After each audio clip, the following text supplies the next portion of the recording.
What up? What up? Uh, I guess here is afternoon, but if you're in the United States, it's good morning.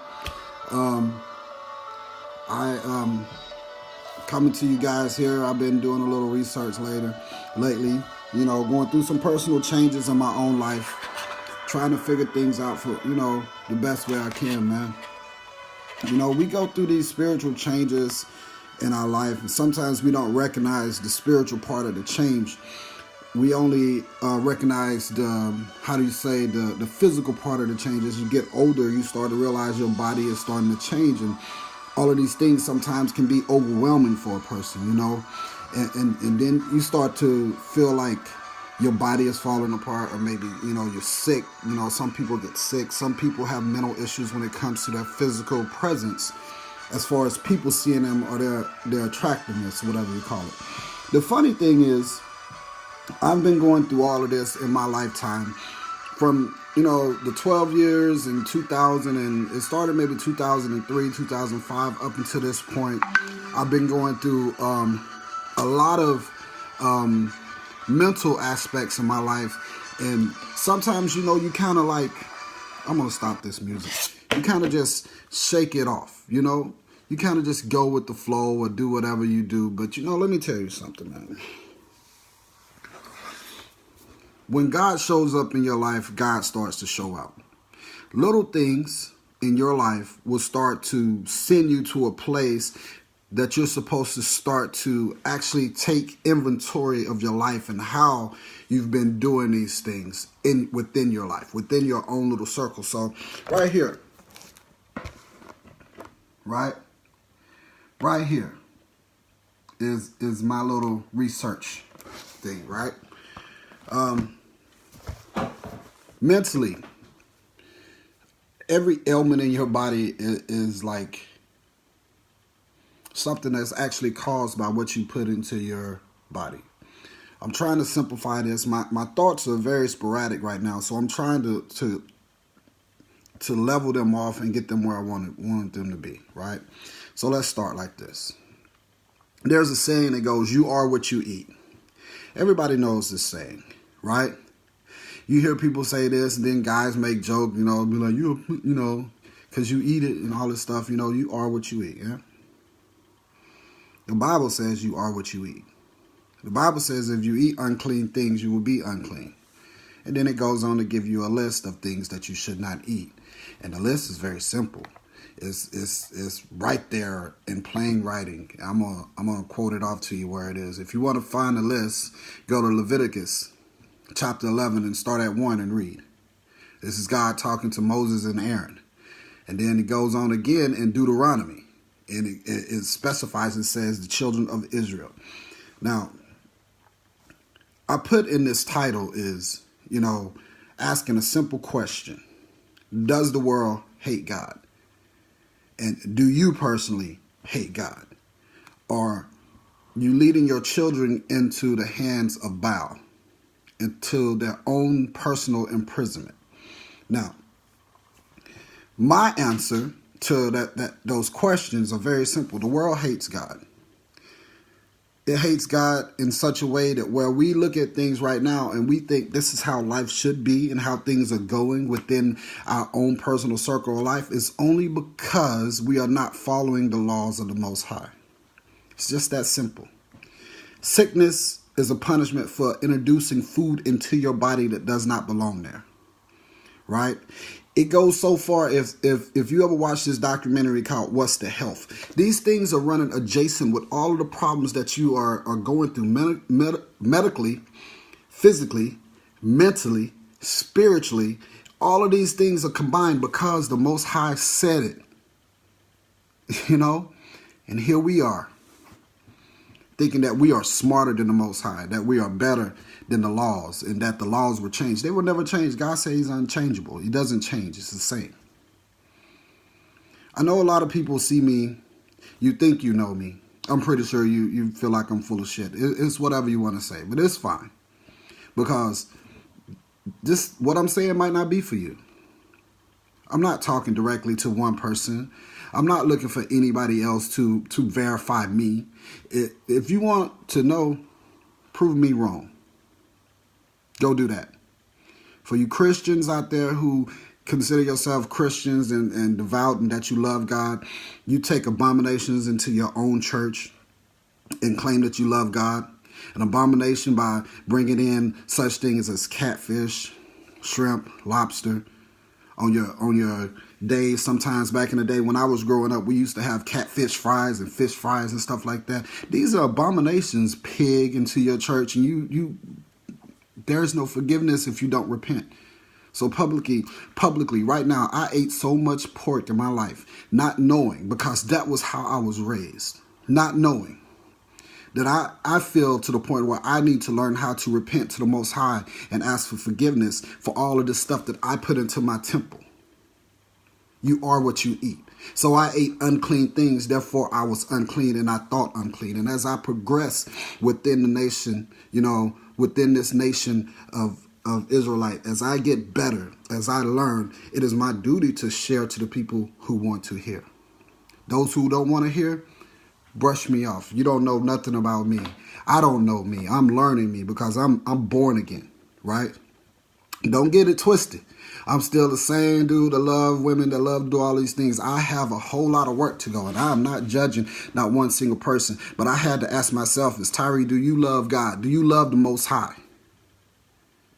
And based on the things that I was doing to my body, my tattoos, shaving my hair, not allowing my beard to grow out, doing all of these things, the answer was no, and it scared me to the point where I had to readjust and start to put in only the things that are going to please the Most High, and that is up under the laws of Moses, of the laws we're supposed to eat, of the food that we are supposed to eat, and avoid those that we are not supposed to eat. And you would be amazed the simple things that you decide to eat on a daily basis that are laden with the things that you are not supposed to eat. Who knew that Jiffy cornbread was laden with lard, which is made by pigs, which come from pigs? This stuff you're not supposed to consume. So I'm thinking that this is safe, yeah?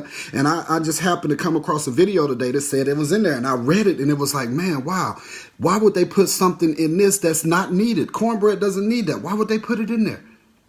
Because this is a thumbing the nose at the Most High by Esau. Esau hates God.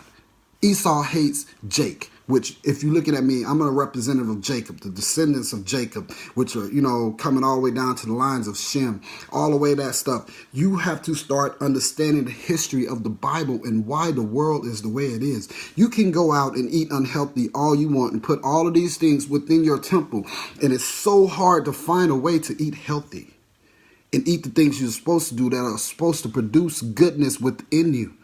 Because what is inside of you is what you put out into the universe. So God, the Most High, shows up and shows out. Christians love saying that, but they never want to activate these things within their own cycle, within their own personal bubble. Because the Most High shows up and show out, right? So he shows up, and now he's showing out for me. All of these things that I'm coming across and I'm starting to learn, and I'm starting to feel just not like I need to quit these things, but like, oh my goodness, thank you, because I felt this a long time ago when I was quitting for health reason. It was just health. It wasn't spiritual. Now these things are coming to pass that is spiritual because I quit smoking. The reason why I quit smoking is because I got angry with the cigarettes companies when I found out that they was putting ingredients in there to make them more addictive. Not only was they making them more addictive, but they knew they was killing people with these cigarettes. Not only that, but they was charging black people more to die. I was like, you're not finna charge me to die. I quit, right? I quit.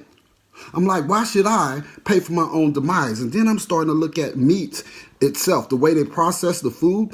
And then, of course, all this other stuff that we're not supposed to eat in the same way. This stuff was designed to kill you, your spirit, your connection to the Most High, to sever your kids' connection before it even gets started. We sit here and we feed our kids all of this stuff that causes diabetes, high cholesterol, hypertension, autism, and all of this stuff. And we feed it to them because somebody told us that this was how we're supposed to do.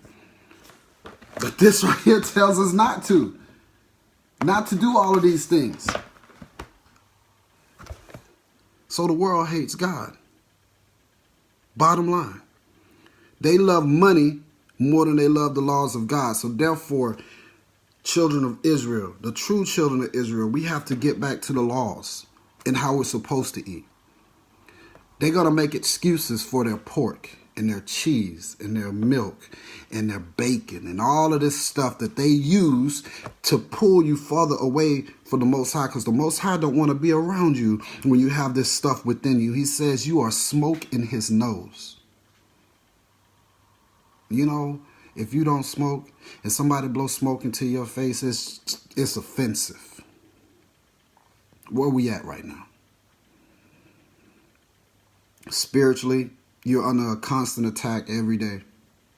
You're bombarded with emotional stuff that's very hard for you to take in, and it becomes saturated within your own system, and it causes daily stress. And you go through so much in your life that you always feel like you're alone in those things, but you're not.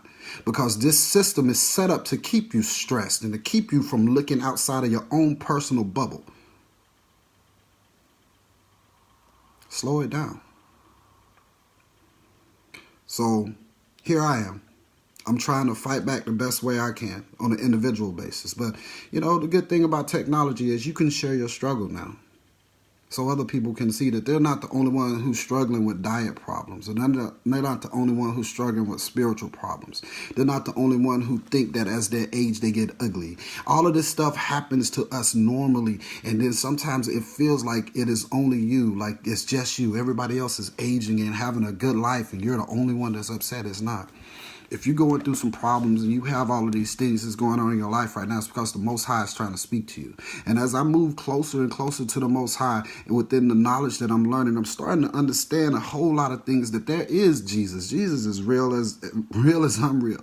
The problem is that the Europeans took Jesus and took him hostage. And then when they took him hostage, they changed who Jesus was and gave you some image of them that you're supposed to worship. And now that it's coming out, the truth is coming out, you're starting to see the beauty of the whole thing. I'm talking about on both sides. It's beautiful on both sides, but it's also tragic, because right there in the middle, you get people caught up and who are being led and condemned and damned to hell without them even know it. And the funny thing is, all the information they need to free themselves is in the one thing that they won't read. It's in the one thing that they allow other people to tell them about. And then they want to walk around and say that it doesn't matter. It matters. If the book is still on the earth, it matters. It's a map. It's going to help you find your way. Now, if you've been listening to my videos since, I guess I started this in 2010, 2011, I started this change because of heartbreak, because of loss. It was selfish and personal, but it wasn't, internal. It was because somebody that I loved so much died, and they was very young. I rejected what I thought was Jesus. And that allowed me to be freed up to thought. And that thought led me to the point where I am now. I've done a lot of writing. I've done a lot of talking. I've said a lot of things that were wrong. I've had some emotions that was misguided. I've had some thoughts and some views but the Most High never gave up on me. Even when I thought I was walking away from him, what was really happening was I was walking back towards him. Because I didn't have this falsehood of European imagery of Jesus guiding me anymore. So the Most High gave me knowledge. Within that knowledge, it was like a seed. And that seed grew into closeness to him. It grew into a foundation of hunger, and I wanted more. So eventually, I started leading myself. I would lead myself. I started allowing myself to move closer. And the more I understood, the more I got. I got so much that it was hard for me to understand. A person asked me a question about these things now, and I tell them, I say, you know what, I don't know yet. I still don't know. These answers that you want in your life lies in what you put in your body. For instance, you are what you eat. So if you eat death, you are death. The animals that you are eating are not being prepared properly. Right here, I stopped on this page right here. Hold on a second. I'm old now. I need my glasses. I stopped on this page right here. It's in Deuteronomy. It's chapter, it's hard to read because this is the Old Testament. It's chapter 12, verse 20. At the top of the page, it says, eat no blood. How many of you out there eat rare, medium rare steaks?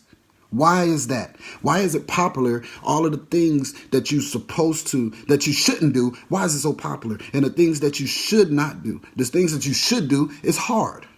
Why is that? Because the world has programmed you to hate God unbeknownst to you. You can say you love God all you want, but if you're not keeping the laws that God gave you, then you don't love God. You love this world. So you can miss me with that. You go to church, you pray, you do all of this.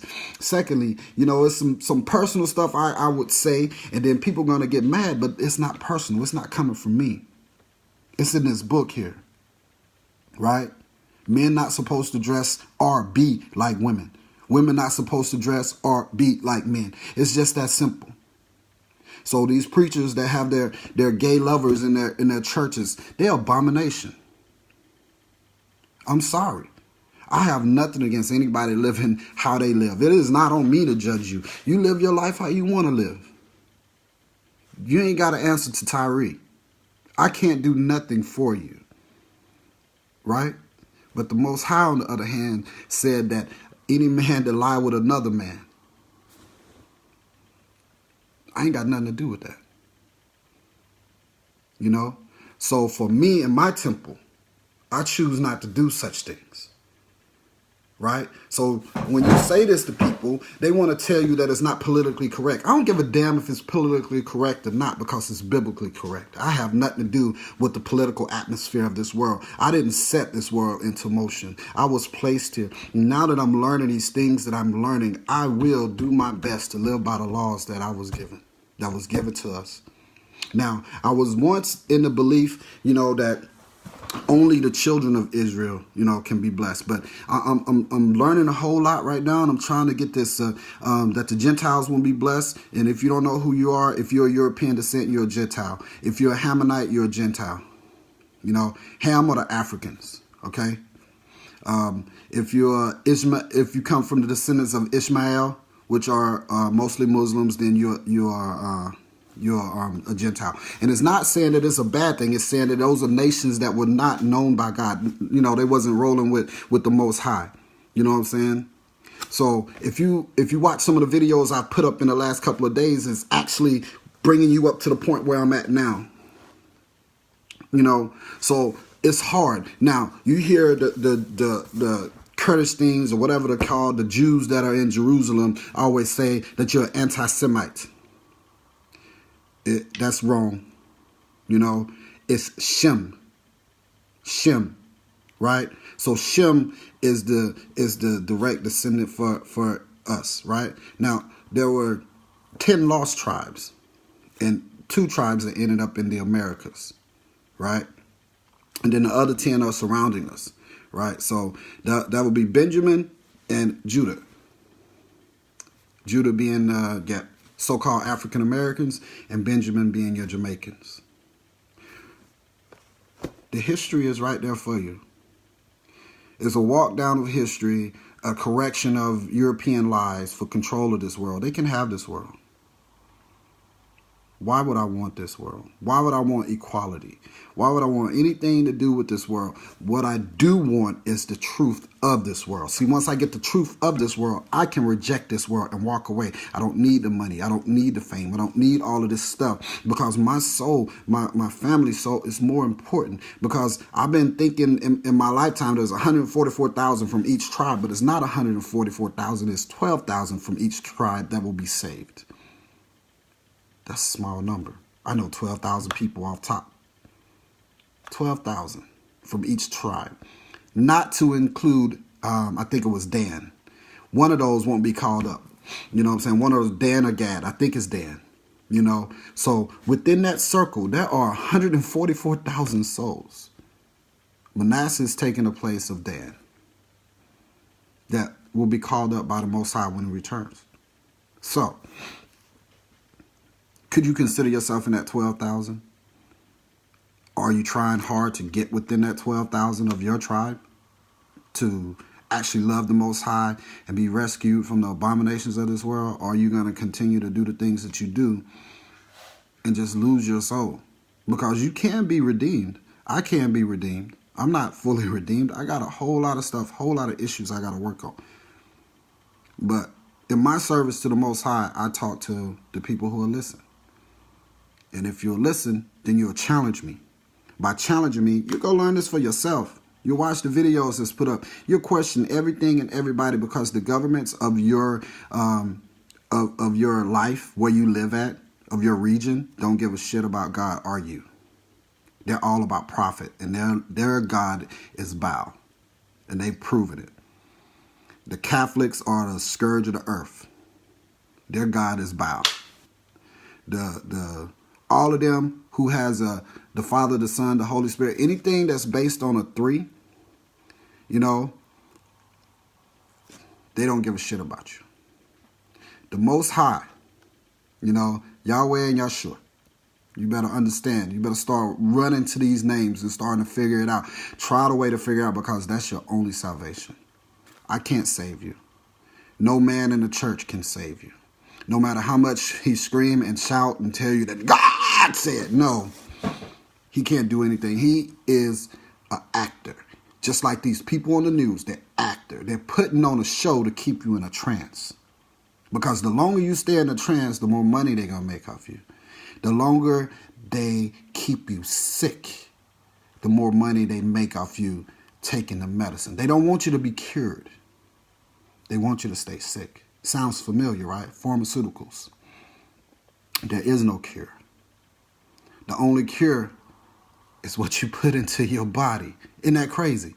That spiritual, that physical, and that mental is all connected with what God told us to do and what not to do.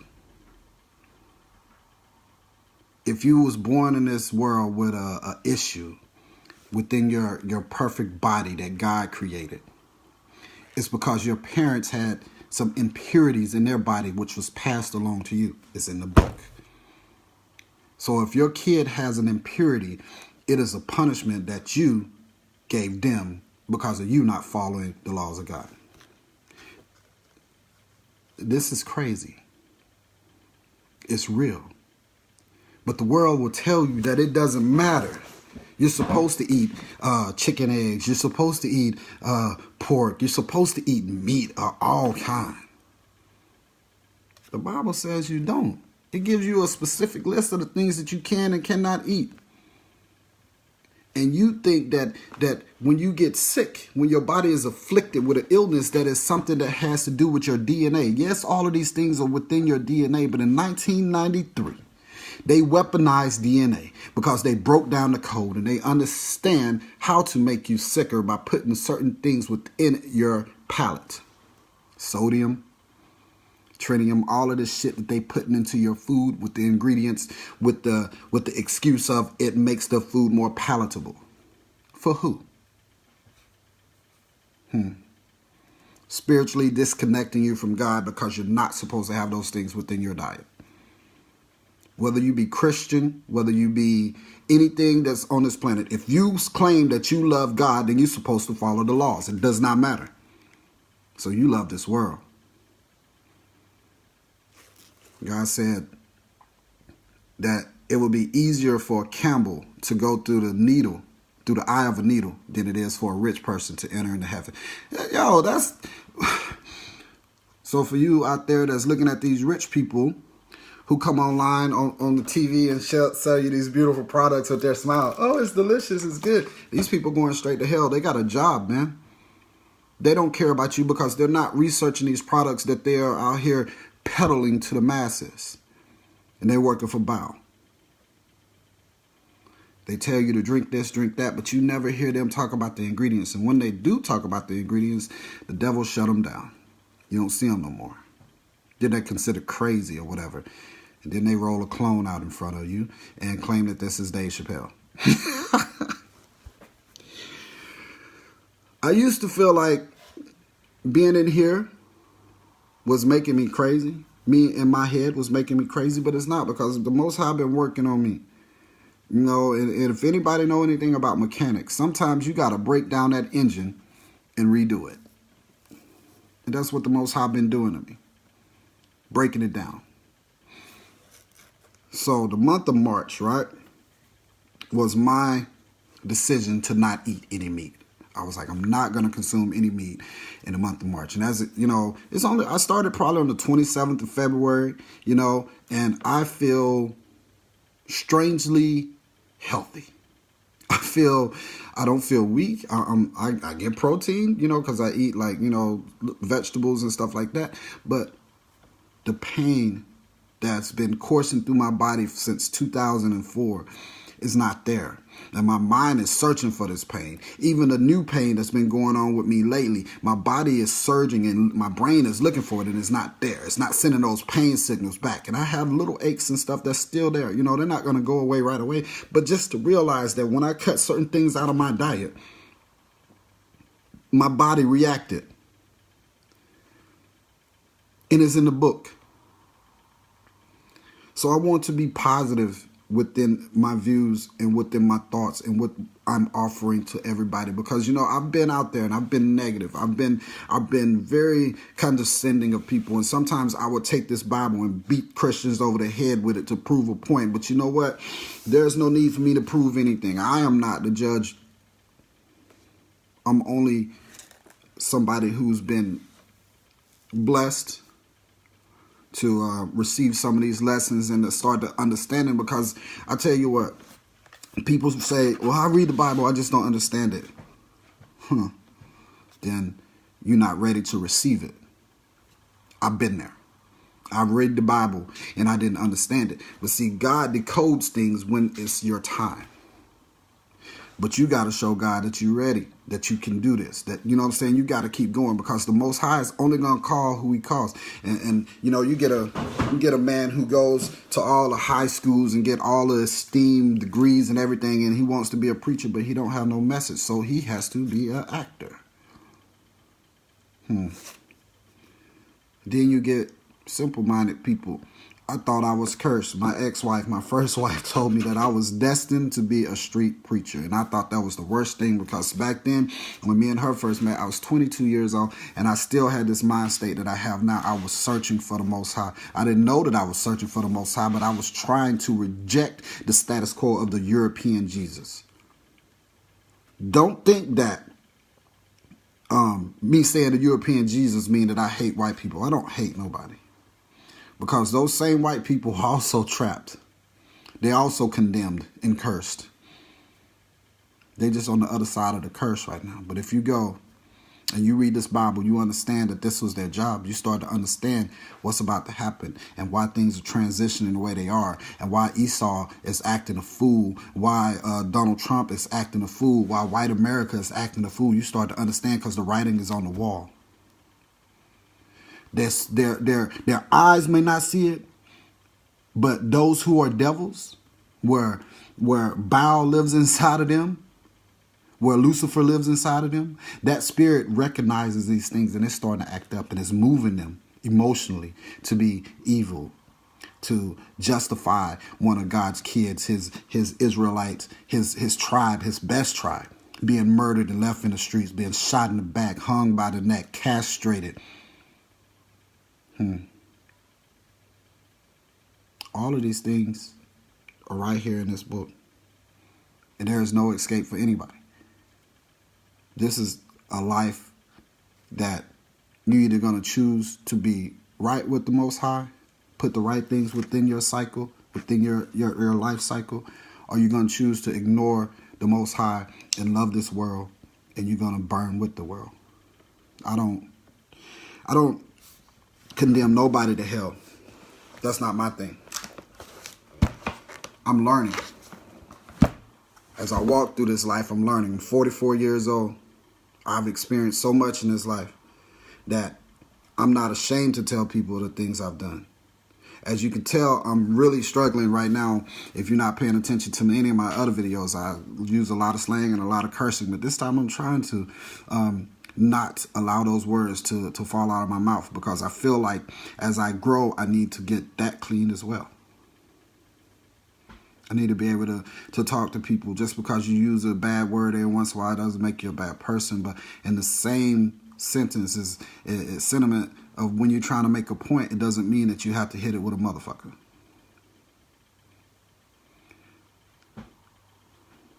The Most High shows up and shows out way before you ever recognize what's going on. Things are resonating in your mind for 5 years ago that didn't make no sense then. He showed up, he showed out, and he left, right? And then when it's time for you to understand that, it will be revealed to you. And it'll be so simple that you'll wonder why I didn't see this 5 years ago. This life, we've been told it's a test. We've been told life is hard. We've been told all of these things to justify Esau ruling the world, to justify Esau going around the world killing people, to justify Esau dropping bombs on people, to justify Esau enslaving the true Israelites and naming some other set, Jerusalem, and calling them the Israel. All in the name of Baal, the sun god, who's a pagan god, who you all worship, who was made into a physical god by Constantine. And after that, Alexander Borgia. Do you know who that is? Do you know that his son Caesar Borgia is your Jesus? That is the picture of the Western Jesus. Everybody around here who worships Jesus is worshiping a man who was a pedophile, a drunkard, an ancestral person who slept with his sister. And you think that God wants you to, God told you thou should not make no engraven images, but you do it anyway. And then not only that, but it's read into the Christian church, but you still won't follow the laws. So for our rappers and our famous athletes and all of you people walk around here with your Jesus piece. Same thing, buddy. Just because you got money don't mean nothing. That device on which you wear around your neck, if this was the actual way that Christ died, Yeshua, if that's how he died on the cross, that is a device of torture. Who walks around with a device of torture unless you on death row records? It's an abomination. God saw all of this coming when they was in the wilderness for 40 years, gave the laws to Moses, to Israel, not to nobody else, to Israel. So if you have to equate that, let me tell you that while the way was out there in the wilderness for 40 years and the world was continuing on, right? The world was continuing on after Exodus, and we were in the desert and God was giving us the laws. He didn't go back to Egypt to commit, because it wasn't, after we left, it was no longer Egypt because there was no more bondage there. It was only Egypt while we were there, because that is what bondage means. So now while we are in the wilderness, we are finally free. We're in the wilderness, right? And God didn't go back to Egypt and say, all right, Egypt, now I know you had my people in prison, but here's the laws now, and everything's going to be all hunky-dory. No. God gave the laws to Israel, only Israel, right? That's it. Those laws were not given to nobody else. And then us being a free people. Now this right here, I'm going to get to this point in a second, but we were only free for 40 something years, right? And Moses was up on the mountain, Mount Sinai. He went to the mountain. God gave him the laws. While he was up there, the people was like, hey, Aaron, he not coming back, bruh. Where yet? We need a God to worship. So they made a golden calf, yeah? God saw this and told Moses, hey, man, these brothers tripping, man. So usually I would say something else. These dudes tripping, man. Go back down there and handle that, right? So he goes down there and he see them now. They doing the same thing. They wanted to worship something so bad that they created a God. And it's the same thing that we've been doing now. We tried to take Obama and make Obama into something that we should worship. And you black people, we blindly followed Obama. And he was an abomination because he is the son of Ham. He is not us. His father was African and his mother was white. He was mixed with a Hammonite and Esau. He was not us. So all you people sitting there worshiping Obama like he was going to do something great, he didn't do nothing for you unless you was gay. If you're not gay, Obama didn't do nothing for you. He was all about thumbing his nose at the Most High because he is an abomination. He used the familiarity of his skin to look like us to trick you. Best thing the devil ever did was make you think he didn't exist. Or maybe blending in with you. How about that? So when we went into the wilderness for those 40 years, God got mad at us. We broke the covenant with God right then and there. That was the first covenant we broke, right? We got a second covenant with God too. You know what I'm saying? You start understanding this stuff and realizing your part, right? Realizing your tribe's part and who played these pivotal roles in history. Now, let's go back to the now. We've been freed again, right? And it's only been 55 years. It ain't been that long. You thinking, well, 1865. No, nigga. See, my bad. Forgive me. I'm sorry. It ain't been that long. When was the end of Jim Crow? Go look it up. Jim Crow was slavery. If you were black, you had to make sure that you kept your head low and didn't offend any white person, or you could be low-hanging fruit. Jim Crow allowed the 13th Amendment to come in, and you could be locked up and put right back into slavery, put in the same fields that you had just left. So we ain't been free that long. And what are we doing again? We ran right back to that European, Eurocentric Jesus to worship at the feet of nothing. So your prayers go unanswered. The things that happen to you are chance. Because you have no defender. You have no champion. You have no savior. You are smoke in the Most High's nose.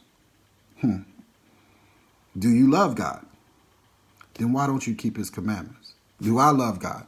I need and I will do the best of my ability to keep his commandments. And I'm going to read what's on the packages to make sure that I'm not putting abominations in my body. I'm going to stop eating pork. Well, I can't say that because I ain't ate pork in so long. That's not an issue. What I'm doing is I'm trying to cleanse my palate. I'm trying to cleanse my body. And as I do, and as I come into this knowledge and I share it with my friends, whether it be biblical knowledge or whether it be spiritual or whatever the case may be, when I find it, I have to share it. Some of us aren't going to end up in the pulpit to teach. Some of us are going to have to do this right here.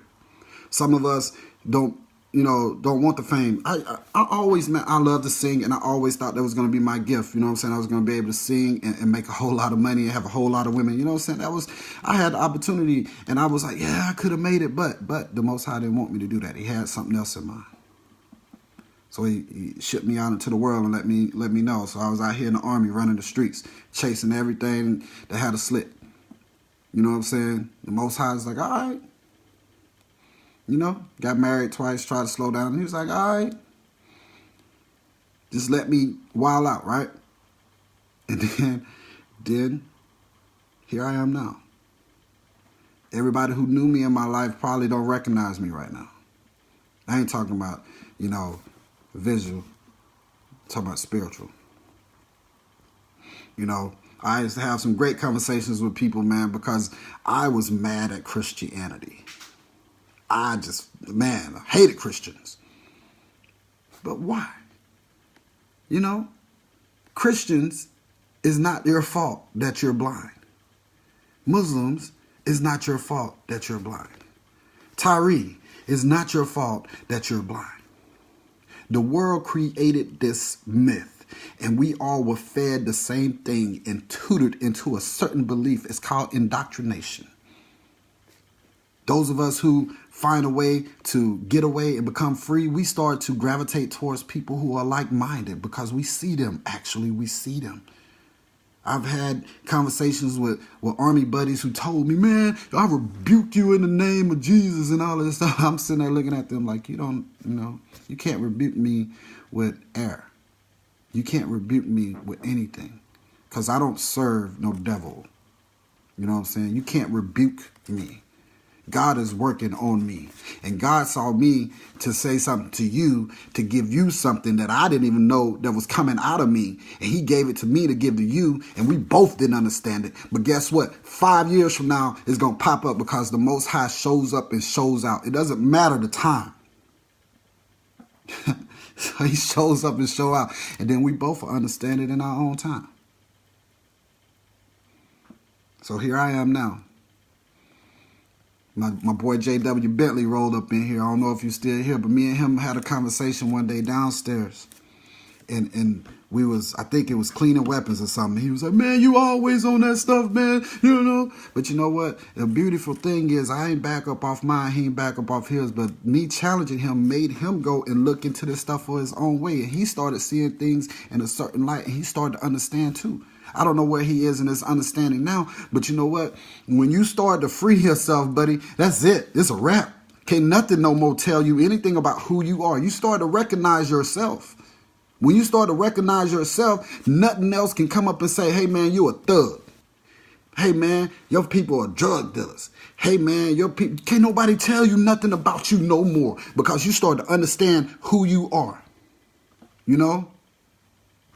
So for all of you thinking that, you know, your life cycle is a certain way and people are coming up to you and telling you who you are. They cannot define you because you've been defined right here. You've been defined right here. I'll read you your definition. You know, I'm gonna go here first. I'm gonna go here. Cause in this is boy, I tell you. So go to if you got your Bible, if you got a computer, go to Genesis 49, first chapter. Genesis 49. Just go there. Just you know, humor me if you will. Genesis 49. I'm almost there. When you get to Genesis 49, go down, you know, and go to Genesis 49, verse 9. This is about you, Judah. This is about you, Israel. It's not about them that's over there in Africa. I mean, not, yeah, them too, the Hammonites. It's not about them that's over in Jerusalem right now. No, this is about you, black man who suffered in America, wonder why you can't get a foothold, wonder why you would be in Target, wonder why your children are hunted, wonder why you are dying and nobody cares, wonder why every disease that happens to you. Why? Why? Because you broke covenant with God. And here's God telling you who you are right here in your visual, and they can't even change it. They can't even hide it in the book. What they did was give it to somebody else. But when you start understanding it's talking to you, it gets real. Ain't that what we like to say? Oh, it just got real. So it just got real. Judah, thou art whom thine brethren shall praise. Thine hand shall be at the neck of thine enemies. Thy father's children shall bow down before thee. Who is the father's children? Who is the children of the Most High? Now, we might be the chosen tribe, but God, if God created everything and everybody, who are the children of God? Like Cat Williams said, I'll wait. Who are the children of God? Everybody. You might not be the chosen people, but who are the children of God? So that would be everybody, right? So if black man in America is Judah, his descendants, Judah's descendants, they set the tone in the world. Everything we do becomes popular. Whether it's bad or good, it becomes popular because we are, God said, I am that I am, and we are. We are Judah. So let me read that again. Genesis 49, and this is Genesis 49 and 8. Judah, thou art whom thine brethren shall praise. So everybody, we family. From Adam and Eve, we family. All of us. Thou art whom thine brethren shall praise. Thine hand shall be at the neck of your enemies. Who are our enemies? I bet you don't even know who your enemies are. It's Esau, the same people you trying to prove something to every day that you not like, that you are better, that you a good nigga. Esau is your natural enemy. Esau and Jacob were brothers, but Esau sold his birthright to Jacob. It's a lot of stuff in this book. Your hands shall be at the neck of your enemy, right? So let me go down. Judah is the lion's whelp. This is 9. That prey from the prey. My son thou art gone up. He stood down and he crouched as a lion. And as an old lion, who shall rouse him up? See, this right here, man, this is when you start getting the understanding how beautiful God is, man, how beautiful and how blessed we are to have this book, man, and how it is that Esau couldn't even change it and couldn't do anything to take the sting out of God's word because it's real. So as a young lion, you're strong and you know, but that old lion, I'm an old lion now, starting to roust up the people, right? It's right there. It's right there in black and white. You can't, and what we say in black and white, the scepter shall never depart from Judah, nor a lawgiver from between his feet. So you got to understand, God already got a plan for us, whether we do bad or do good. This is the beginning of the Bible, Genesis, the first chapter, verse 49. Chapter 49, verse 8 through 13. The next step is starting to recognize who the other people are that are within the tribe. See, now Benjamin and Judah were pretty much set out together. We together, the Jamaicans and the Black Americans. Now, the rest of the world hates us because of this. For some reason, this is offensive. For some reason, your presence is offensive. So for some reason, they've used every acronym they can to call you something other than what you are. Wait a minute. Let's go to Jeremiah. Since we can't be called anything, let's go to Jeremiah. Now, bear with me. You know what I'm saying? We were turned into a byword. This is in Jeremiah. Now, I'm not, up on all of my stuff, man, but I'm getting better because I know what a book is and I know how to find it. I just have to get in there, and the way I do it is I type it into my search.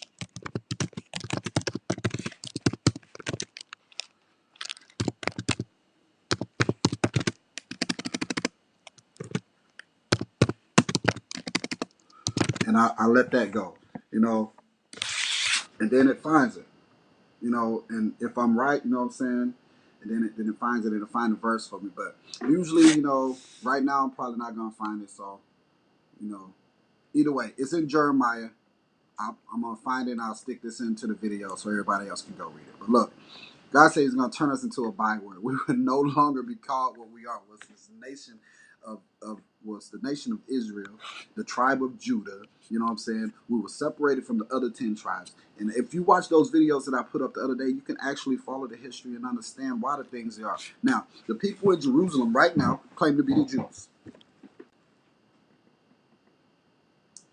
They say that they have a connection back all the way back to Jacob and Joseph. Well, my understanding is that when all the 12 tribes are back together, that there's going to be peace on earth. Is there any peace? That when all the 12 tribes are back together, there will be no death. Is there any death? When all the 12 tribes are back together, there'll be no wars. Are we fighting wars? There will be no sickness. Is there still sickness? There will be Shiloh. Where is Shiloh? See, these Jews are over there fighting in a land that doesn't belong to them. They're trespassing. And then they'll make you feel bad for telling the truth and call you an anti-Semite. Huh. That's funny. I don't think I can be anti-me. I love me. And it's Shemites, not Semite. See, right now, if you go and study history, you start to see some of these things unfolding. And God's been working forever. I mean, forever meaning your little lifetime is forever. And then the years behind that was before you is still forever. And then there's a couple more generations that'll fit within that cycle that God's been working. And Esau thinking he moving things in this world, but he not. He just setting up the things that God said was going to come to pass. There is nothing new under the sun. God's showing out. I know He's showing out because He's working on me, bro. I'm thinking some bad stuff that I want to do right now. But God show up, He can show up. Esau think that Orson Welles wrote, "He who controls the present controls the future, controls the past." If you can understand that, then you can understand what's being happening in the world. Who controls the present? Your average, everyday, run of the mill, you know, he makes the laws, he controls the media, he controls the history, he's guarding his future, he builds weapons to destroy things, and he's no longer interested in destroying man because he's already doing that. Now he's moved on to bigger and better things. He's ready to fight a battle with God. So why would a normal man be building weapons to fight God? Because Esau is not a normal man. Esau is in league with Baal, the fallen angel. Esau is in league with with with all of those people who are claiming that they're Jews. Esau, all of them has made a pact together, including the Hammonites and all of these other people that came against God's people. It is in their best interest to build weapons to fight God. God already said, uh, if you look at the pictures that they make, well, it's going to be, God's going to come, He's going to take all his people away, all his good souls, 144,000 souls. That's it. How many people are in this world, man? It's so many people in this world that those well-to-do people, the elite, are saying that this world is overpopulated. So if the world is overpopulated, some 9 billion people, subtract 9 billion minus 144,000. Each tribe, 12 tribes minus Dan, only have 12,000 people that will be uh, brought into the fold of the new heaven. The rest of them will burn in a lake of fire.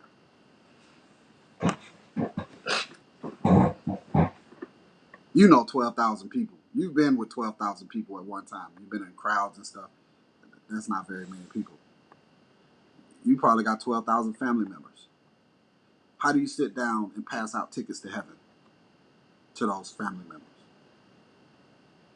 Some of my friends and family out there, my friends, do you decide to give them a ticket? If you were the ticket master, what would you do? If your kid's salvation depended on you learning and loving God, what would you do? Would you just ignore all of the stuff that's going on in this world? Not see that these people that are trying to sell you on this world, they're actors. They're actually in league with the devil. And they're trying to tell you that God doesn't care anymore if you're gay.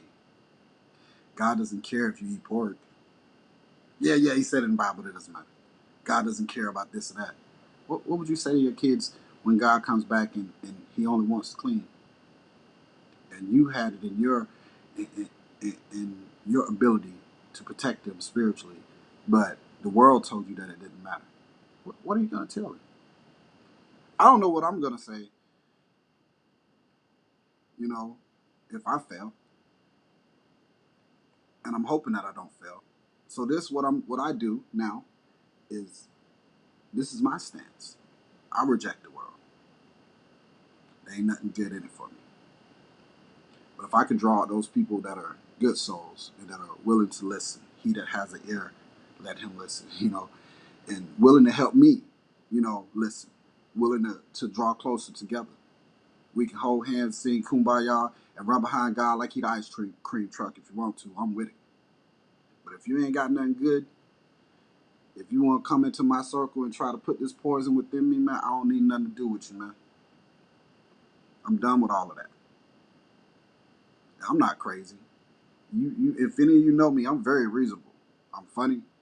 I'm a good person. When it comes to earthly standards. And every day right now, I'm trying to get better.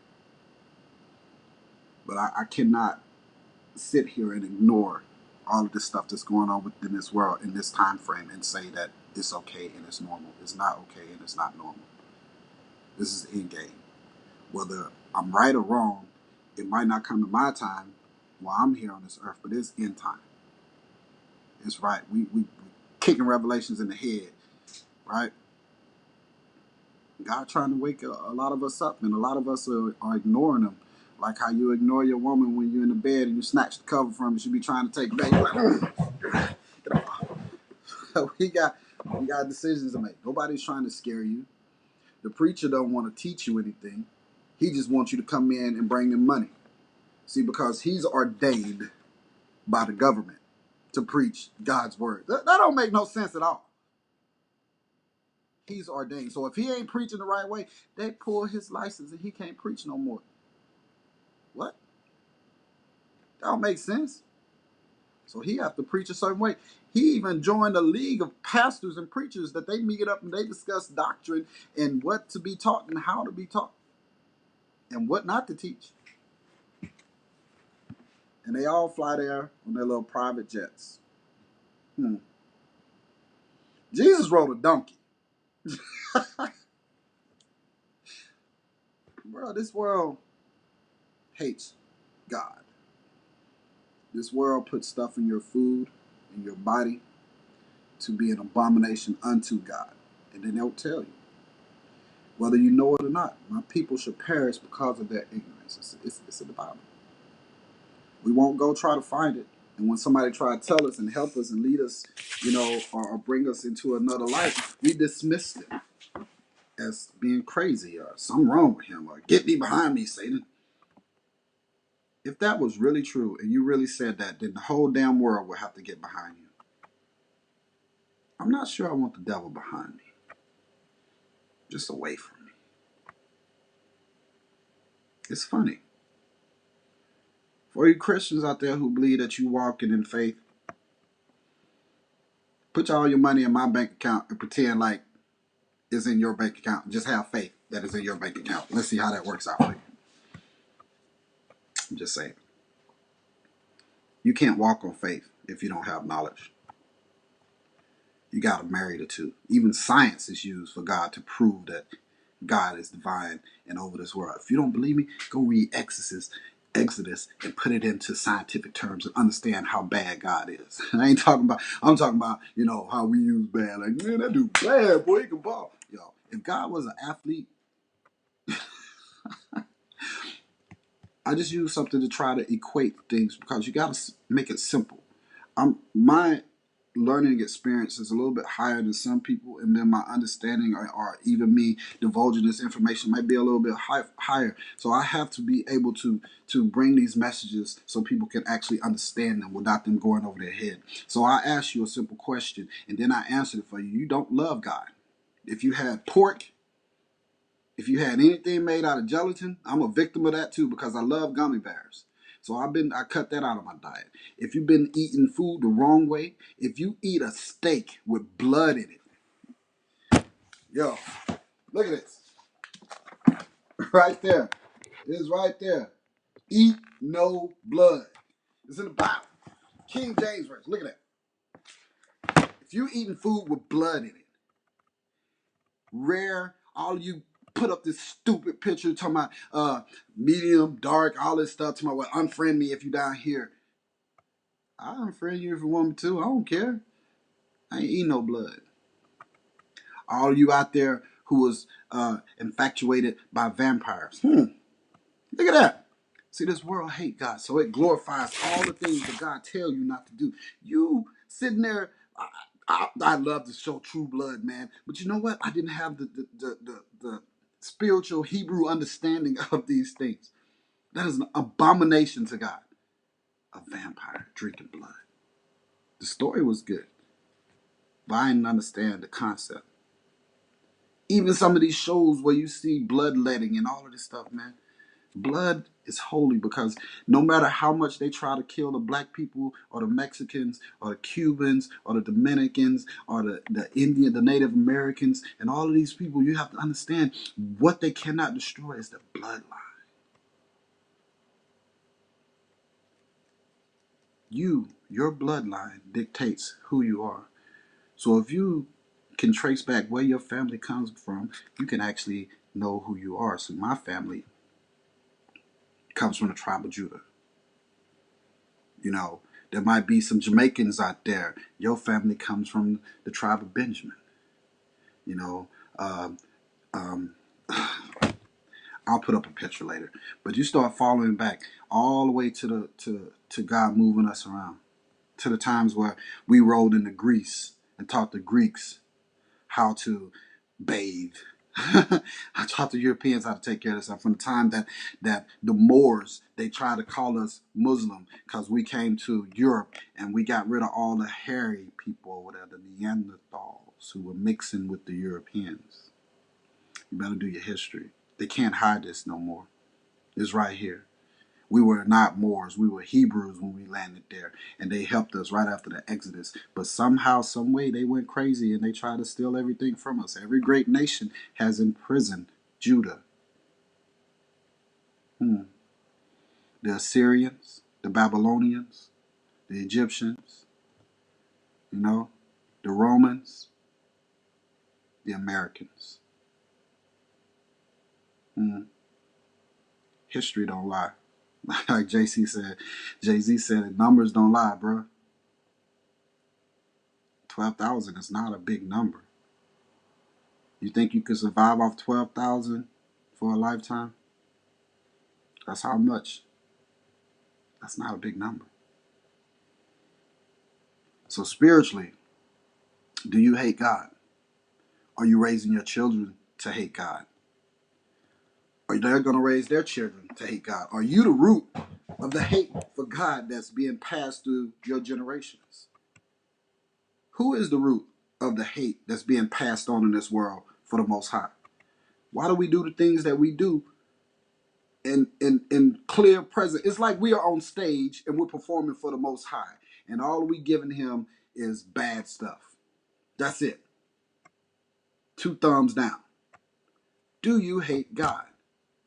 If you don't, then you need to get right and start fixing these things that's going on within your life. If there are people coming in your life and they're bad for your circle, don't keep them there because they're pretty, because they look nice. Move them on. You know, move them on, because look, God wants all of those bad things away from you. So sometimes, like the way I talk and the way I am, it's people who are unfriending me on the low. Bye. Shh. Peace, homie. I see you when your understanding comes about. But in this moment, you probably better for me than you think I am for you. God will move all those things out of your life. Don't be upset about anything coming and going in your life. This is what God is doing. So you allow this stuff to happen and you learn how to grow from all of these things that happen to you. Nothing in your life is useless. If somebody comes in your life and breaks your heart, they were supposed to be there. They were supposed to break your heart. You're supposed to grow from this. If somebody comes into your life, unless they shoot you or something, that's different. What I'm saying, these things that you're going through in your life, you use them to testify for the next person, to help them be strong. Don't try to take those things and internalize them and allow those things to keep you depressed and separate you from God, because you don't have the belief that you can get past this. You feel me? You sitting here thinking that your life is over because this happened to you, and now you've internalized it, and now you feel like, man, I can't move forward. This is horrible. It's going to destroy my life.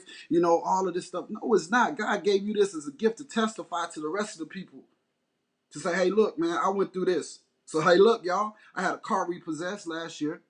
I emergency room so many times. I had so much stuff going on with me mentally and physically that I couldn't focus. But the one constant in my life was God. And it drug me through. And he rebuilding me. It's like 2.0. I'm testifying to you about how great God is and how amazing that my resurrection has been within the body of Yahshua and Yahweh. And I'm getting better. He told me who I am, man. So I cannot allow nobody else to claim my identity. So if you just walk around here and you claim you're a Jew, you ain't no Jew. Because there's no such thing as Jewish. I'm a Hebrew. I'm an Israelite. That's it. I'm not a Jew. I'm not Jewish. I'm walking in the body, trying to get better, figuring out. And when I do, I decipher these things and I pass it on, because it's not for me. People feel like money is a blessing, like a home is a blessing, like all of this stuff is a blessing. That's not a blessing. That's a distraction. That's all it is. Because sometimes money will give you a high. cars and clothes that give you a high. You might be thanking God, but you're not thanking the God of creation. You're thinking the God of this world, right? This is a hard life. And if you ain't got nobody that's willing to fight with you and damn near die, then you ain't got nobody. You know, this whole concept of togetherness and individuality is only challenged when you stop following the laws of the Most High. When you bring somebody on that's going to help you follow the laws of the Most High, it gets very challenging. Not only does it get challenging, it's damn near impossible, because the moment that you start to try to follow the laws, your whole thought process realizes something, man. Everything that you've been taught revolves around things that's in the negative, that actually thumbs and knows at the Most High and proves that you don't love God, right? It's crazy, right? You sit down to eat, you put meat on your plate, and you realize that you're not eating to empower yourself. You're eating because this is what the world told you you're supposed to do. So you got this meat on your plate, and instead of building the meal the way that the Most High does, you build it in the way that the law says, the man's law says you have to do it. You know what man's laws is? The food pyramid. We so lost that we don't understand that you are a commodity within this world. Everything that you are was brought into this world to make money for Esau and Lucifer. The only way you're going to unplug yourself from that is to reject this world and start to live the laws and start to eat right. Whatever you put into you is what you're going to be. So while you sitting here thinking that it doesn't matter, and the Bible tells you that it does matter, the Quran tells you that it does matter. The Hadith tells you that it does matter. No matter what the holy book is, it tells you. But there's only one real book. You feel me? You know what I'm saying? They all came here, from here, of here. The true Hebrew Bible that was for the lost tribes of Israel, the 10 tribes and the 2 tribes that were separated from them, or vice versa. God ain't playing no jokes, and God ain't changed nothing. The only thing that changed is how the devil tries to deceive you with everything that's here. Everything that's out here is a weapon used to deceive you, to steal your seeds, to cut your life short, to keep you sick, to diminish your ability to think for yourself, to keep you from freeing yourself. Because if you free yourself, you're going to turn into me and start trying to free other people. It's crazy. I live in a big giant fucking prison. Excuse my language. I almost made it through. I live in a big giant prison, bouncing off the walls, trying to feed other people in the same prison so they can be in the same prison with me, trying to free other people, waiting on our ride to get up out of here. And all of this starts in the constitution of the food, the indoctrination of your mental, and the separation of your spiritual. You're under attack. And you don't even know it. You think your congressmen, senators, and presidents love you. You think your government care about your well-being. You think those people that's putting those stamps FDA on your food really gives a damn or even looks at the food. No, they don't. They know what's in the products, but they don't care. Just like your preachers. You think they care about your spiritual well-being? If they did, they would tell you the truth. They would point out the fact that we have true knowledge of Jesus being made divine by Constantine. We have true knowledge, history of Alexander Borgia making his son Caesar the picture of Jesus, only to control the masses. That Christopher Columbus was a damn terrorist, and he knew exactly where the people of God were, the Americans. And when he showed up, he saw us. He saw me. We're no damn Indians. They know these things. But they're going to give you stuff, and they're going to make you regurgitate it back to your own kids, which is just poison. And before you know it, it becomes fact. You can tell yourself a lie every day. Every morning I wake up, I tell myself I'm sexy, beautiful. Boy, you like an Adonis. Look at you. Oh, boy. Quit playing. Don't hurt him. And now I think I am, but I'm not. See what I'm saying? A lie becomes the truth if you keep repeating it. So no, Jesus was not white. Esau was the first or maybe second white man. I'm still doing my research on that. I'm actually going back to the lines of Cain. But Esau was divided from the nation, from Jacob. They were born together. Jacob had his hand around his ankles. All of this is in the book. It's Genesis. Let me pop it out real quick. You know, Genesis, I think the 25th chapter. You know, let me let me get up in here. You know what I'm saying? Because like you want to put out information, you want to talk about these things, you want to learn these things. So I'll hark on these things for a minute. And these are the generations of Isaac, Abraham's son. So Abraham before was called Abram. I mean Abraham was either way. Okay, it's right here. So Isaac was 40 years old when he took Rebekah for his wife, the daughter of Bethulah, the Syrian of Paddan and Arman, the sister of Laban, the Syrian. So Rebecca was Syrian, right? Isaac was black. Okay, there it is. You know what I'm saying? So when you start reading these things and start to understand, and I'm gonna go here. So this is Genesis 25, right? The first chapter, right? Genesis 25. Okay. So you go down and this is 23, Genesis 25 and 23. And the Lord said unto her, two nations are within thine womb, and two manner of people shall be parted from your bowels, from thine bowels. The one people shall be stronger than the other people, and the elder will serve the younger. So when the first one came out, he was going to serve the young one. So Esau, watch this. And when her days to deliver were fulfilled, behold, there were twins within her womb. And the first came out, and he was red all over like a hairy garment, and they called his name Esau. There you are, Caucasians. There's your second birth, right? Your first birth was the curse from Cain. When Cain killed Abel, God cursed him. He didn't put a number on his head, 666, because 666 makes up melanin. 6 protons, 6 neutrons, 6 electrons. And that makes carbon, which looks like this. I'll let your boy. So he took a number away from him.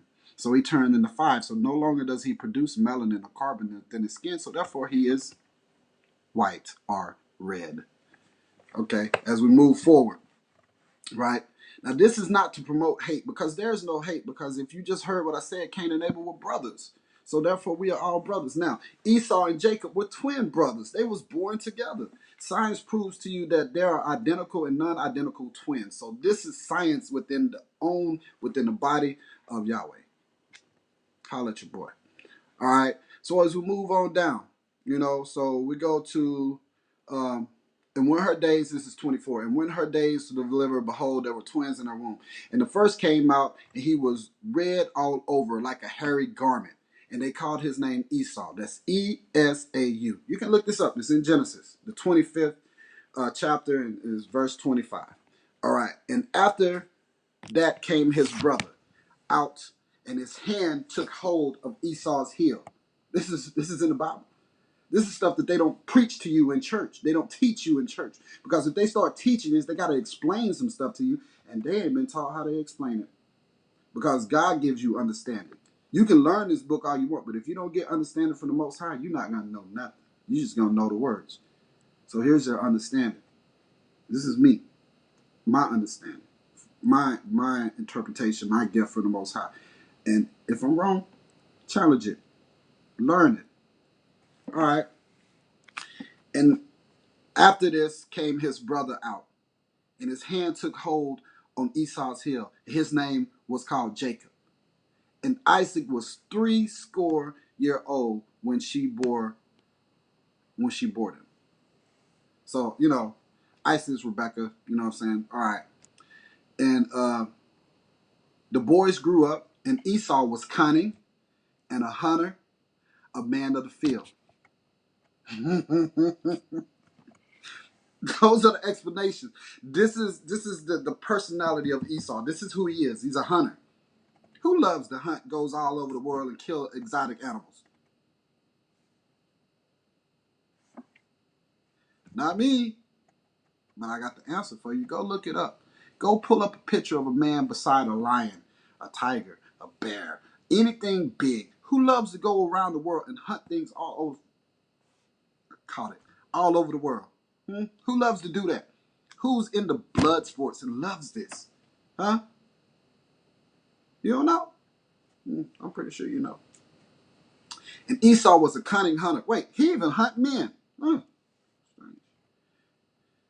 A cunning hunter, a man of the field. And Jacob was a plain man dwelling in tents. Man, wait. I'm telling you, why didn't they explain who Jacob was? Why didn't they say, well, Jacob was this, this, and that? Because at the time everybody was black. They had to separate the difference between Esau and Jacob. Now, let's go into the new terms. Now, in the history of the world, if you go into the history of the United States, back during the time where they was trying to bring in, like in the 30s and 40s and 50s, they was trying to get these unions together. And then in West Virginia, this term was born, redneck. Some of you think redneck is a term used to talk about a person who hates black people, but it was turned into that later. But this term was born because of the people who were actually protesting and becoming a part. Go look it up. Don't believe nothing I tell you. Who was trying to become a part of this union, which was also black people involved in this union. They all wear a red handkerchief around their neck to set them apart. Now, I said that to say this. In modern day terms, redneck does mean somebody that hates black people. And that actually allows you to see, because when white people get angry, they turn red.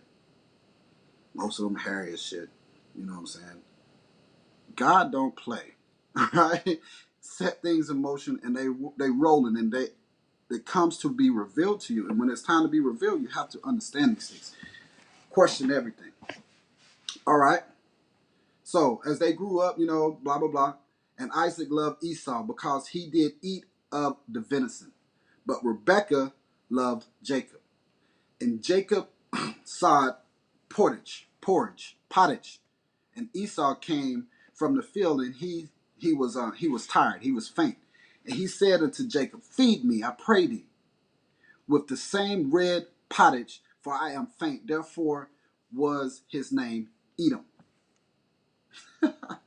And Jacob said, sell me your birthright. And Esau said, behold, I am at the point to die, and what profit shall this birthright do to me? So he was like, yo, okay, look, I'm about to die, and if I die, I'm not gonna have the birthright anyway. So yeah, I'll sell it to you. So he did. And this is when all of this history started rolling, boy. This is when Jacob and Esau started hating. Well, Esau started hating Jacob. And this is why the white man hates black people. This stuff is biblical, man. This stuff is biblical. It's deeper than what you think. And if you go and you read this, you'll start to understand. Put Esau as the white man and Jacob as the black man. When you walk down the lines of Jacob, you understand that the descendants of Jacob are all the way to the lines of Shem. Shem's descendants are the black people, all the way down to me.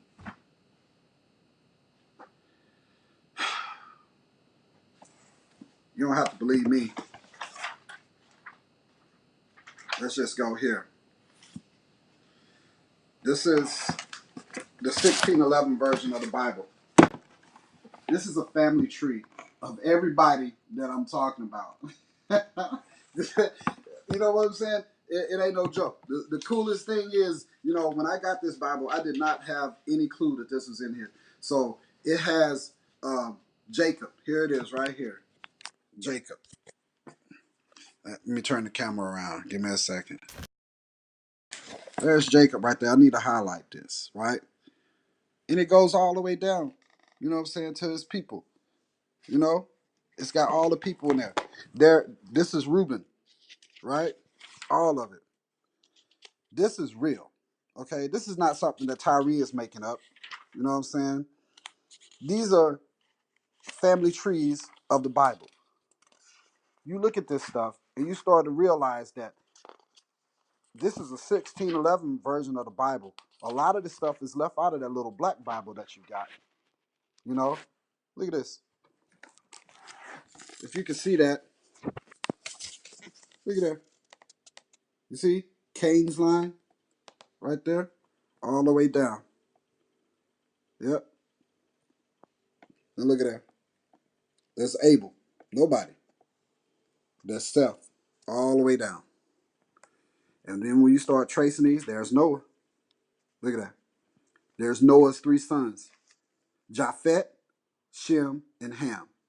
So Japhet is the I guess you would say more of the line of Ishmael, which are the Muslims. Shem, that's black men. That's the 12 tribes. His family went on, his line went on to become the 12 tribes. Ham are the Africans, right? Then you turn the page, and then there they go. That's Japhet again, right? All the way his lines. And then this is the one that's important for you, black man, Mexican man, and all of you. Here you are.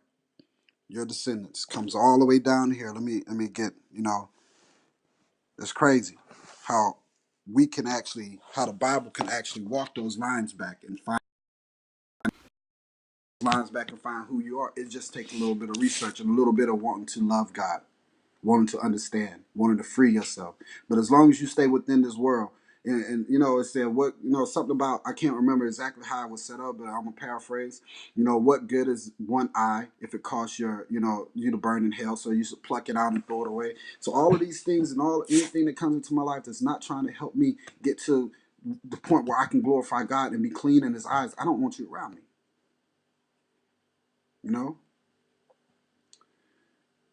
I will be a horrible person if I learn these things and then it's okay. Perfect example. Tomorrow morning I wake up, I won the lottery for $800 million. And that's it. I won the lottery. It's a wrap. You're never gonna see me no more. I'm gone. Y'all be like, man, that dude used to come on. He used to talk about God and everything. He won that 800 million. Ain't nobody heard from him. You see that? That's horrible.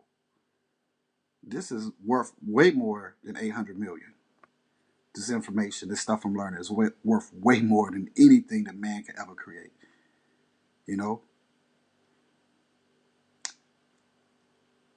I'm trying to humble myself. I'm trying to be a better person every day. Some of the things that I talk about might not be palatable to some people because they consider themselves Christians, and I have to inform you that you are not. Christ himself was not a Christian. Jesus was not a Christian. Jesus was a Hebrew. He wasn't Jewish. He was a Hebrew. The term Jewish came into play during the time of Julius Caesar. Herod was a descendant of Alexander the Great. They decided that they were going to steal the identity of the Hebrews. They did this cunningly, and Herod went to Julius Caesar. He said, surely, if you wish to get these Hebrews under thumb and under control. See, because Rome was fighting these Hebrews. They could never defeat us. Us, not them, us. The only way, Herod said, make me king of the Jews, of the Hebrews. He didn't say Jews. He said of the Hebrews, and I should bring them under thumb. And Julius Caesar said, nigga, you crazy. I said it again, my bad. He said, you crazy, guy. Those big bronze black men gonna kill you. You see how big they are? See, you got to take in mind that the Romans were small people. They were small in stature. We were blessed by the Most High. We've always been this. The white man didn't turn us. Esau didn't turn us into this by breeding us in the United States. That's the dumbest crap ever. We've always been big and bulky men. That's what we are. We're stronger than Esau. I just read it to you. We're bigger than Esau. I just read it to you. So Herod got upset that Julius Caesar didn't support him. So he went to Brutus. And you know what happened then, unless you're not a student of history. Well, Brutus, in turn, Cassius, Brutus, Clavius, a couple of the senators, they got together and they killed Julius Caesar on the Senate floor. They killed him over money, they killed him over taxes, but most of all, they killed him because Herod paid them. You can't hide history, bruh. When you become a student, God gonna reveal these things to you. He's gonna make them more intriguing to you, and it makes them more palatable, so you understand these things now. You see how the Most High work, and you see how the curses that we were placed upon it in Deuteronomy, Leviticus, and Jeremiah comes into play with the history of the world and the actions of those people that was set in a place that was actually working through the devil, working in concert with the things that's going on in your personal life today. Now, Julius Caesar is dead. Just like any great thing in history, the white man always changes the story because it's better to tell it in a poetic sense that glorifies him than it is to tell the truth to show his evil, to show his cunning, and to show that he is a hunter of men. Right? He loves blood. I showed it to you in the Bible. So along comes Cassius and Brutus. They're gonna run Rome now, yeah. But they were rejected by the people. See, the people have been lied to too. They don't know what's really going on. They've been lied to. All they know is Julius Caesar was murdered on the Senate floor. They don't know why, you know.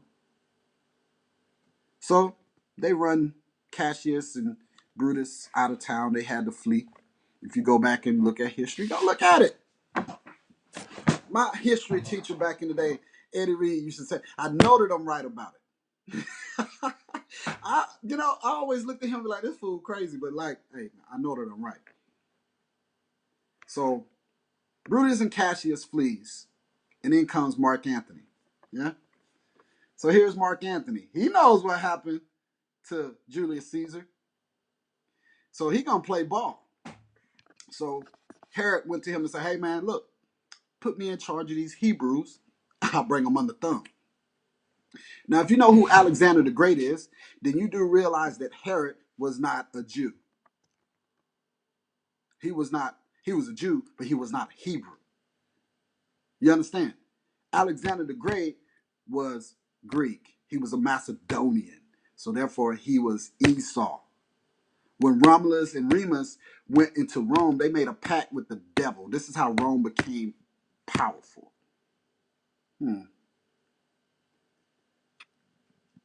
Esau can't even get along with his own self. If all the black people and Mexican and Hispanics were the leader of America, they'll kill each other. Anyway, so Mark Antony's like, all right, man, check it out. I'm going to put you in charge of them for a small period of time, right? And we'll see how it goes. Well, of course, the unrest didn't stop because we rejected European rule. We was already there in Rome, against our will. You know what I'm saying? We were setting up a nation within a nation, another nation state. It's the same reason why the Americans bombed Black Wall Street. They destroyed Roseburg. They destroyed West Philadelphia in the early 1900s because they did not want a nation within a nation of Israel building up right there in their nation of Satan. They didn't want it. So they bombed us with planes. They bombed what they would consider American citizens with planes because they know, they are Esau too. They know the power of the Most High and the power of his people. And what if those people decide to reactivate that covenant again with the Most High? They won't be able to be defeated. The Romans couldn't defeat us. The Greeks couldn't defeat us. The Egyptians couldn't defeat us. The Assyrians couldn't defeat us. The Babylonians couldn't defeat us. And even when we was captured, it was so much that Nebuchadnezzar himself bowed down before the Most High. Do your history. Do your research. Start understanding these things. It's real, man. It's not a joke. The Most High shows up and showing out. And just because it's not within your time frame, your life frame, doesn't mean that the Most High ain't working because he's working. You came in here. You being worked on. I'm here. I'm being worked on. So let's keep going. Mark Antony, right? Mark Antony's time that he allotted for Herod to be the king now of the Jews, because this was, they started calling themselves the Jews, not the Hebrews no longer. They were two separate nations now, the white set and the dark set, the originals, right? So Mark Antony no longer had the favoritism of Herod. Herod had a lot of money. You got to understand the Alexanders now were bankers. Oh, the Jews were bankers too. Oh my goodness. So they had a lot of money. So guess who he brought up to be to challenge Mark Antony for the so-called emperorship, of Rome? Augustus Julius Caesar. Who is Augustus Julius Caesar? Everybody know Julius Caesar, but the mainstay for Rome was Augustus. Augustus is the one who built Rome into the way it was, and he didn't do it by himself. He had the hands of Herod, the Jewish banker, and of course Esau, who's in league with the devil. There's your big deal right there. We've been rocking with this ever since. Understand that this is when the identity death of the black man was in full effect. We were no longer allowed to call ourselves who we are as the true Israelites, the true Hebrews of the Bible.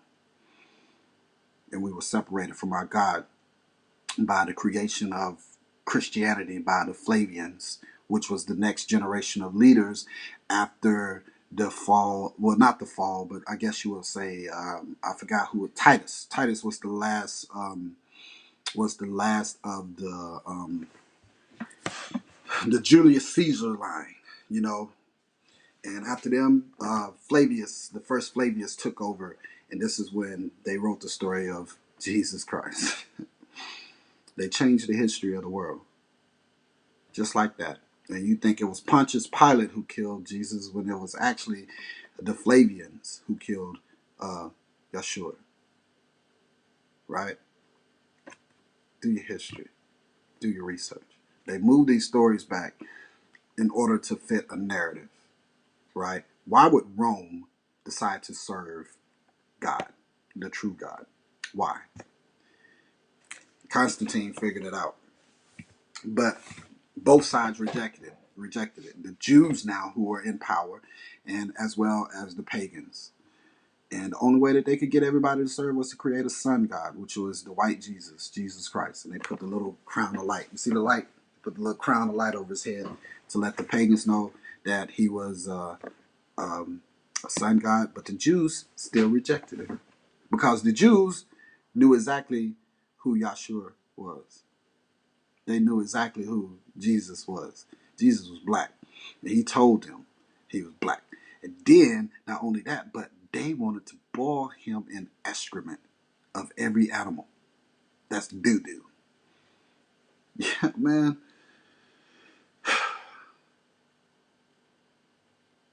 It all goes back to what you put in your body. Do you love God? Do you want your children to love God? Do you want their children to love God? Or do you hate God like the rest of the world? Anyway, yesterday was a Sabbath. I didn't hit my video yesterday. I actually went shopping. I shouldn't have went shopping, but my roommate was sick, so I had to go shopping and get some food and stuff. You know what I'm saying? Soup and all that good stuff. But now, I just want to do my video today. Thank you, everybody, for coming out. All praises to the Most High. Shalom to all of you. You know what I'm saying? I hope everything is going good, and just keep walking towards God, man. No matter what the case is, one day at a time. None of us are perfect. None of us are ever going to reach perfect, but there's a reason for that. If you're perfect, you cannot testify. But if you have flaws, if you're fighting every day to get better, then you can testify for that person that's struggling to your left or right, your forward or back. You can help. That's all God wants us to do. But the main thing is you got to learn the laws, and then you got to learn how to follow the laws. You got to start rejecting this world and start embracing God so you can show your love. You can say you love somebody all day long, but if there's no actions behind the love, there ain't no love. All right, man. Y'all be good. I love y'all. Thank you for tuning in. This is probably one of the longest videos I've done. Y'all have a good night, good day, whatever the case may be. Be easy.